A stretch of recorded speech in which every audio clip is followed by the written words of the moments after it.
Good day to everyone. Welcome to Reading the Philippine History subject.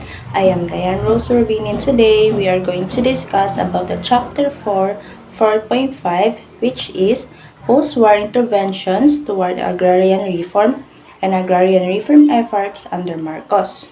So in this topic, we would learn about the history, how Marcos handled his presidency, what is the purpose of agrarian reform, and so on.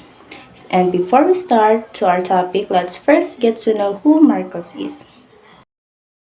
Ferdinand Emmanuel Adralin Marcos Sr. was a Filipino politician, lawyer, and kleptocrat who served as the 10th President of the Philippines from 1965 to 1986. He was born on September 11, 1917 and died on September 28, 1989. After we met Ferdinand Marcos, let's go to our first topic, which is post-war interventions toward agrarian reform, is to be discussed by Diana Rose Francisco.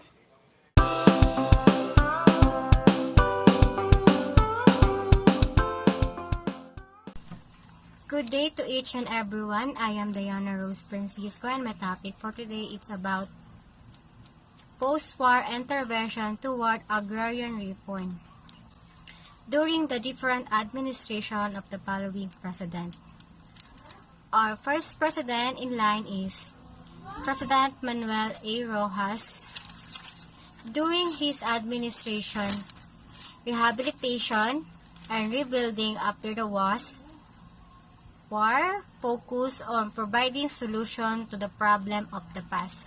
The administration of President Rojas passed Republic Act No. 34 to establish a 70 to 30 sharing arrangement between tenant and landlord respectively and reduce the interest landowners' loans the tenants at 6% less. The government also attempted to redistribute hacienda lands, falling prey to the woes of similar attempts since no support was given to small farmers who were sold lands. The next is the term of President Elpidio Quirino. During his administration, the Land Settlement Development Corporation, also known as LASIDECO, was established to accelerate and expand the resettlement program for Pleasant, a poor farmer of low social status who owns or rents a small space of land for cultivation. The next president is President Ramon A. Magsaysay, and his administration, LASIDECO became the National Resettlement and Rehabilitation Administration, also known as NARA. Ramon Magsaysay saw the importance of pursuing genuine the land reform program and convinced progress, majority of which are landed elites, to pass legislation to improve land reform situation. The Republic Act No. 1199 or Agricultural Tenancy Act was formed to govern the relationship between landholders and tenants, farmers, protecting the tenurial right of tenants and enforce tenancy practices. Through this law, the Court of Agricultural Relations was created in 1955 to improve tenancy security, fix land rentals of tenanted farmers, and resolve land disputes filed by the landowners and peasant organization. The Agricultural Tenancy Commission was also established to administer problems created by tenancy. The Agricultural Credit and Cooperative Financing, also known as ACCFA, was also created mainly to provide warehouse facilities and assist farmers in marketing their product. During the President Ramon A. Magsaysay administration, they spearheaded the establishment of the Agricultural and Industrial Bank to provide easier terms in applying for homestead and other farmland, despite a more vigorous effort toward agrarian reform. The situation for the farmers remained dire since the government lacked funds and provided inadequate support service for the program. So, let us proceed to next president in line, President Diosdado Macapagal. During his administration, a major stride in land reform arrived during his term through the Agricultural Land Reform Code, also known as Republic Act Number 3844. Declaration of Policy under Republic Act Number 3844. The Republic Act Number 3844 or Agricultural Land Reform Code is an advancement of land reform in the Philippines. It was established in 1963 under President Diosdado Macapagal.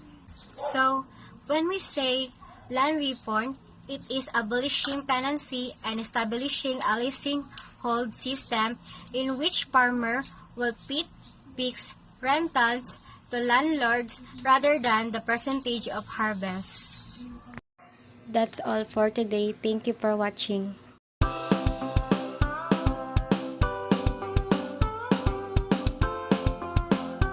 What is the purpose of agrarian reform in the Philippines? Is agrarian reform succeeded? These are some of questions and concerns that we have to know and to understand to have a better grasp of the topic and arrive at some conclusions. President Marcos declared martial law in 1972, enabling him to wipe out the land farm-dominated Congress.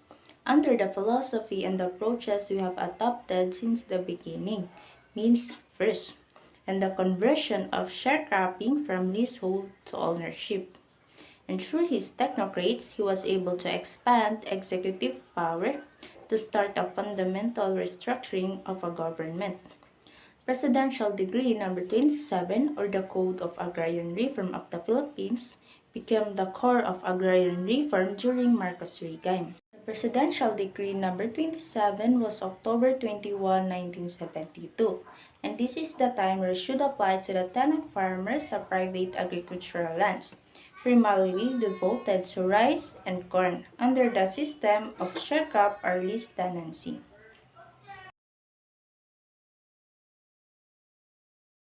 The purpose of this agrarian is to redistribute the lands regardless of crops or fruits produced to farmers and regular farm workers who are landless. In continue, there is no title to the land owned by the tenant farmers in this decree. The title to the land acquired pursuant to this decree or the land reform program of the government. It shall not be transferable except by the hereditary successions or the government in accordance with the provision of this decree. Operation and transfer on lands occupied by the tenant of more than 7 hectares of rice and corn lands commence, and through legal compulsion and an improved delivery of support services to small farmers, agrarian reform seemed to be finally achievable. Under the Rice Self-Sufficiency Program, Masagana 99 farmers were able to borrow from banks and purchase 3-hectare plots of lands and agricultural inputs. Landless increased, which made it all more difficult for the program to succeed.